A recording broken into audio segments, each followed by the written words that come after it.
Mexicali, 2 de la mañana. Camión solitario corta la niebla. Daniel siente el peso atrás. Litera que estaba vacía, ahora respira. La carretera maldita. Esa carretera federal parecía infinita aquella noche de invierno. Cada kilómetro se sentía más pesado que el anterior, como si el asfalto mismo resistiera mi avance. El zumbido constante del motor diésel era lo único que rompía el silencio mortal de la madrugada. Pero algo más respiraba en la oscuridad absoluta que nos rodeaba. Algo que los faros delanteros no podían perforar. Algo antiguo, paciente, que conocía cada curva de esa ruta maldita. La niebla espesa ocultaba la verdad física, pero no podía esconder el peso creciente en la litera detrás de mí. Un peso que no tenía explicación. Apreté el volante de cuero gastado con tanta fuerza que mis nudillos se pusieron blancos como el hielo del desierto. Sabía, en lo más profundo de mi instinto de camionero, que algo fundamental había cambiado en mi realidad inmediata. La carretera seguía siendo la misma, doble línea amarilla, postes de luz cada 50 metros, letreros oxidados. Pero el aire dentro de la cabina se había vuelto denso, cargado de electricidad estática invisible. El radio, que había sido mi compañero fiel durante 20 años de rutas nocturnas, ahora parecía más un receptor que un transmisor. Escuchaba, esperaba mi próximo movimiento, y entonces, sin que yo tocara nada, comenzó a hablar. Los susurros del radio se volvieron progresivamente más claros, más definidos, más humanos. No eran palabras completas, no eran frases coherentes, pero sí transmitían sentimientos crudos, primarios, inconfundibles. Miedo paralizante, culpa corrosiva y un hambre desesperada, casi animal, de compañía humana. Sentí el primer escalofrío genuino recorrer mi espina dorsal.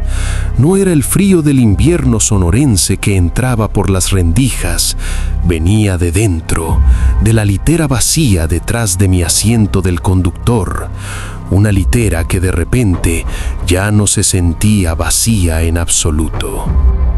El colchón de la litera se hundió lentamente, de manera deliberada, casi experimental.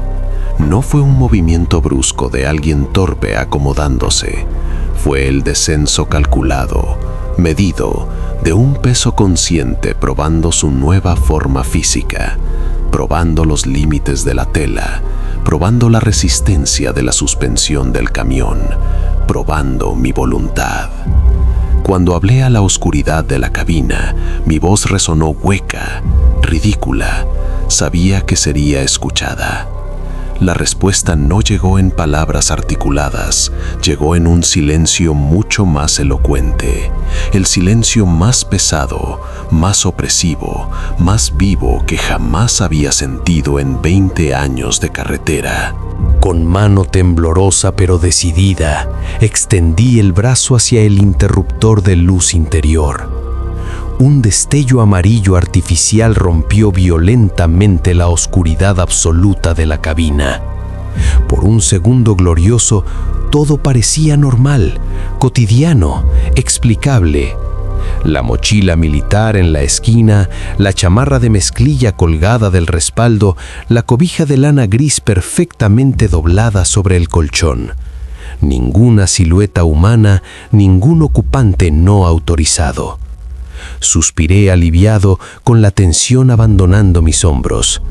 Apagué la luz con decisión, y el espejo retrovisor del parabrisas me devolvió una verdad mucho más aterradora.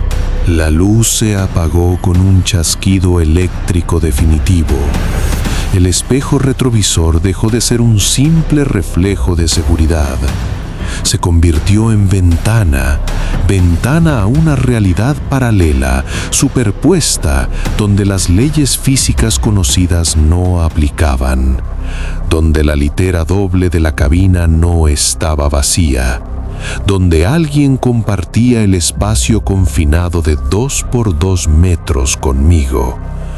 Alguien cuyo contorno me resultaba dolorosamente familiar, alguien cuyo uniforme de trabajo reconocía al instante, alguien que había firmado contrato con esa misma empresa de transporte, alguien que no debería estar físicamente presente. El reconocimiento fue infinitamente peor que el miedo inicial. Esa gorra de mezclilla desteñida por el sol del desierto, esos parches cosidos a mano en los codos de la chamarra, ese cinturón de cuero agrietado con hebilla de latón opaco, eran exactamente los mismos que yo había enterrado hace 3 años. Roberto, mi compañero de ruta, mi hermano de carretera, el hombre que se incineró vivo cuando su cabina de Freightliner se partió en 2 contra el guardarraíl de esa misma curva asesina. Reduje la velocidad a 40 kilómetros por hora. Ya no temía el accidente mecánico, temía reunirme con mi antiguo compañero para siempre.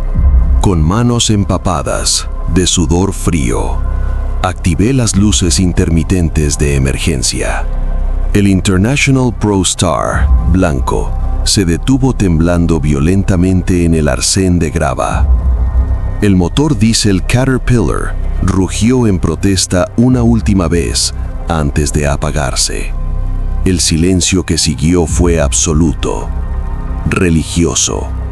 No había viento silbando por las rendijas. No había lluvia golpeando el techo. No había insectos nocturnos cantando en el desierto. Solo el peso cósmico de la carretera interestatal. Y el peso mucho más específico, mucho más personal, de lo que ahora me acompañaba en la cabina cerrada. Adentro, donde ninguna autoridad policial podría rescatarme. Giré el torso completamente hacia la litera, dispuesto a enfrentar lo imposible. La cama estaba físicamente vacía a simple vista. Mochila militar, chamarra colgada, cobija doblada. Pero la lana gris de la cobija mantenía una marca perfecta, la depresión exacta de un cuerpo humano adulto. Caderas, torso, cabeza apoyada. La marca era fresca, los bordes definidos. La tela aún conservaba calor corporal residual. No era una arruga de uso normal, era evidencia física irrefutable de ocupación reciente. El terror dejó de ser visual, se volvió táctil, real. De repente, el radio Kenwood, que había permanecido mudo durante 20 minutos, explotó en un chillido agudo de modulación de frecuencia. Luego, silencio, y los susurros regresaron transformados. Ya no eran fragmentos incoherentes de múltiples voces, era una sola voz reconocible, familiar, la voz de Roberto. Palabras rotas emergiendo del ruido blanco. No era mi culpa. No debí estar solo esa noche. Esa curva me atrapó. Sentí un nudo metálico en la garganta. Era exactamente la misma forma en que Roberto confesaba sus miedos años atrás, en vida. El amanecer llegó con la lentitud desesperante del condenado a muerte. La niebla se disipó gradualmente, pero la sensación permaneció pegada a mi piel. Miré fijamente el asiento del copiloto de vinilo negro. Vacío, impecable, pero cargado de significado sobrenatural. Encendí el motor. La carretera se extendía ante mí como siempre, llamando con su canto hipnótico de libertad y destino. Pero ahora yo sabía la verdad. En las carreteras del norte de México, nunca viajas completamente solo. Aunque todos los espejos muestren vacío, aunque el asiento del copiloto permanezca impecable.